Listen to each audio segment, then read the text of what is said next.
नमस्कार, मैं आकांक्षा पिवाल स्वागत करती हूँ आप सभी का अभय न्यूज के रोज जनवरी रविवार दोपहर के बुलेटिन में। आइए देखते हैं अब तक की कुछ खास खबरें। इस बुलेटिन के प्रायोजक हैं आर के निवास बाय आर के डेवलपर्स। शानदार घर खरीदें अब अपने बजट में। चाइनीज मांझे का अवैध कारोबार मौत को दावत दे रहा है। मौत की डोर बनती जा रही ड्रैगन डोर पर प्रशासन का भी जोर नहीं चलता। बीते कुछ सालों में चाइनीज डोर मानव जीवन के साथ पशु पक्षियों के लिए भी खतरा बन गई है। हर साल कई लोग इसकी चपेट में आकर जख्मी हो जाते हैं और कई लोगों की जीवन की डोर इससे कट चुकी है। मौत की इस डोर पर लगाम कौन लगाए, ये बड़ा सवाल बन गया है। पतंगबाजी में चाइना डोर का उपयोग कितना घातक हो सकता है, इसका ताजा उदाहरण रविवार को सामने आया। डीआरपी लाइन निवासी यश पिता राधेश्याम शर्मा उम्र 22 वर्ष सुबह घर से स्टेशनरी लेने के लिए महानंदा नगर जा रहा था। इसी दौरान रेडियो ऑफिस के पास उसके पैर में चाइना डोर उलझ गई, जिस वजह से उसका पैर कट गया। घाव इतना गहरा था कि पैर में 8 टाके लगाने पड़े। यश ने बताया अगर डोर टूट जाती तो उसके पैर में इतना गहरा घाव नहीं होता, लेकिन डोर मांस को काटती चली गई, जिस वजह से घाव इतना गहरा हो गया। गनीमत रही कि डोर पैर में उलझी, अगर गले में उलझी होती तो जान भी जा सकती थी। इससे पहले भी बाइक से जा रहे युवक का कृषि उपज मंडी के सामने चाइनीज डोर से गाल कट गया था, उसे भी टांके लगाने पड़े थे। आपको बता दें कि चाइना डोर के दुष्प्रभाव को देखते हुए कलेक्टर आशीष सिंह ने इसके बेचने, खरीदने और उपयोग पर प्रतिबंध लगा रखा है। बावजूद इसके चोरी छिपे से बेचा जा रहा है। प्रशासन और पुलिस तंत्र की नाकामी से दुकानदार इसे बेधड़क बेच रहे हैं। दुकानदारों सहित शहर के पतंगबाज भी जिम्मेदार हैं, जो प्रतिबंध के बावजूद इस मौत की डोर का उपयोग कर लोगों की जान जोखिम में डालते हैं। घर से निकला था स्टेशनरी जाने के लिए, तो रास्ते में रेडियो ऑफिस के पास कुछ लोग पतंग उड़ा रहे थे चाइना डोर से, जो कि चाइना डोर पूरे रोड पे फैली हुई थी। तो उसमें मेरा पाँव उलझा, तो पूरे पाँव उलझने के कारण मेरा पाँव कट गया, डोर उलझने के कारण, जिसमें मैं मेडिकल करवाया तो उसमें 60 टाके आए हैं। तो बस यही बताऊंगा चाहता हूँ कि चाइना डोर जो बिक रही है उस पर प्रतिबंध लगना चाहिए। कहाँ से बिक रही है, क्या है, अभी तो ऑनलाइन भी चल रहा है बेचने वालों का। यही चाहता हूँ पुलिस से कि डोरों पे कार्रवाई हो और ये प्रतिबंध होना चाहिए पूरी तरीके से। उज्जैन शहर में नशे के रैकेट को ध्वस्त करने के लिए पुलिस ने भले ही कमर कस ली हो, लेकिन शातिर तस्कर अपने काम को खुलेआम अंजाम दे रहे हैं। इसके चलते लगातार चौथे दिन शहर में स्मैक पकड़ी गई। महाकाल थाना पुलिस ने 11 ग्राम स्मैक के साथ तस्कर को गिरफ्तार किया है। तस्कर रितेंद्र उर्फ शानू जादून पिता रघुनाथ सिंह जादून निवासी नलिया बाखल का रहने वाला है। वह क्षेत्र में ही रहने वाले हम उम्र युवकों को नशे की लत लगाकर उन्हें स्मैक सप्लाई कर रहा था। महाकाल थाना पुलिस तस्कर को दबोचने के लिए पूरी मोबाइल यूनिट के साथ पहुंची। उर्दू स्कूल की बिल्डिंग से सटकर ग्रे जर्किन और ब्लू जीन्स में शानू जादून को पकड़ा गया है। वह छोटी छोटी पुड़िया में रखकर स्मैक बेच रहा था। पुलिस को देखकर खरीदार युवक तो भाग निकला। उसे 11 ग्राम स्मैक को 360 रुपए नकद जब्त किए गए हैं। बता दें, इसके एक दिन पहले भी महाकाल पुलिस ने बेगम बाग के स्मैक तस्कर को 13 ग्राम स्मैक के साथ गिरफ्तार किया था। इसके पूर्व नीलगंगा थाना पुलिस ने एक मामले में 2 अलग अलग कार्रवाई की थी। उज्जैन पुलिस लगातार नशे के विरुद्ध कार्रवाइयां कर रही है। वरिष्ठ अधिकारियों के निर्देशन में कई कार्रवाइयां करते हुए स्मैक का नेटवर्क भी ध्वस्त किया गया है।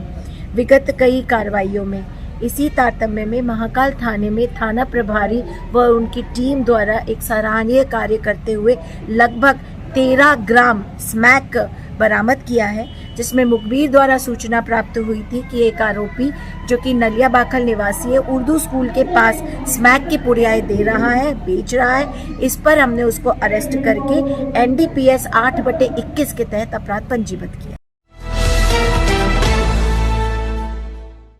ओबीसी आरक्षण को लेकर कैबिनेट मंत्री मोहन यादव कांग्रेस पर भड़क गए। उन्होंने कांग्रेस पर लोगों को मिसगाइड करने का आरोप लगाया है। रविवार को इस संबंध में यादव ने मीडिया से बात की और कहा कि कांग्रेस ओबीसी वर्ग को नीचा दिखाने की कोशिश कर रही है। उसे सुप्रीम कोर्ट और संवैधानिक संस्थाओं पर कोई भरोसा नहीं है। वह समाज को बांटो और राज करो की नीति पर काम करती है। भाजपा सबका साथ सबका विकास की नीति पर चलती है, इसीलिए पंचायत चुनाव निरस्त किए गए हैं। बाकी लोग मौजूद, हम इस बात के लिए धन्यवाद भी देते हैं कि ओबीसी के मामले में सरकार के साथ कोर्ट का निर्णय भी हमारे लिए एक तरह से सकारात्मक होगा। ये अलग बात है कि सरकार के इस पूरे घटनाक्रम में हमने सबने समाज में देखा पिछले समय कांग्रेस के नेताओं ने जिस ढंग से गुमराह करने का प्रयास किया था, अभी कोर्ट के निर्णय से अपने आप में स्पष्ट हो गया कि कोर्ट भी इस मुद्दे पे हमारे उस निर्णय का समर्थन करती है, हमारे साथ खड़ी है। मैं स्पष्ट करना चाहूँगा, माननीय मुख्यमंत्री जी ने स्पष्ट किया है कि हम अपना एक नया अध्यादेश लाने वाले हैं। जिस अध्यादेश को सुप्रीम कोर्ट ने चैलेंज किया, वो अध्यादेश हमने निरस्त कर दिया है। लेकिन इसका अर्थ ये नहीं कि पुराने कमलनाथ जी की सरकार के परिसीमन को मान लिया है। वो अध्यादेश डिफेक्टिव था, इसीलिए तो हमने अध्यादेश लेकर के आए थे। और अगर उस हमारे अध्यादेश को हमने स्थगित किया है तो दोबारा माननीय मुख्यमंत्री जी एक अध्यादेश लाने वाले हैं, जिसमें उसके आधार पर स्थानीय निकाय, पंचायत, जिला पंचायत, जनपद पंचायत सभी की दोबारा वार्डों की परिसीमा तय होगी और उस वार्डों की परिसीमा के आधार पर सभी वर्गों का ध्यान रखते हुए दोबारा उस अध्यादेश को लागू किया जाएगा, जिसके माध्यम से आगामी समय में पंचायत के चुनाव होंगे, जिसमें पुनः दावे आपत्ति लगा करके पूरी वैधानिक प्रक्रिया अपनाई जाएगी। मैं उम्मीद करता हूं कि सरकार ने जिस ढंग से कदम बढ़ाया है, ये हम सबके लिए हौसला बढ़ाने वाला भी है और इस सभी वर्गों को लेकर चलने वाला भी है।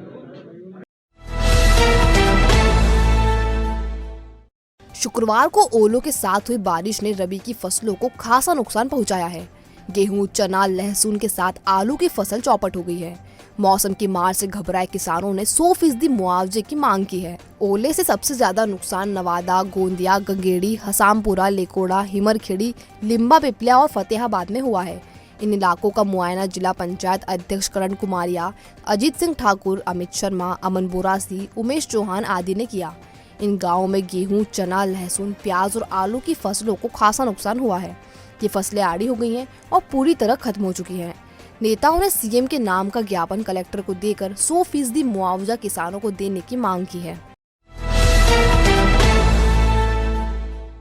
शहर में कोरोना का संक्रमण लगातार बढ़ता जा रहा है। शनिवार आता है कोरोना बुलेटिन में 63 नए संक्रमित मिले हैं। उज्जैन शहर में 57, नागदा में 4, महिदपुर और घटिया में 1-1 पॉजिटिव मिले हैं।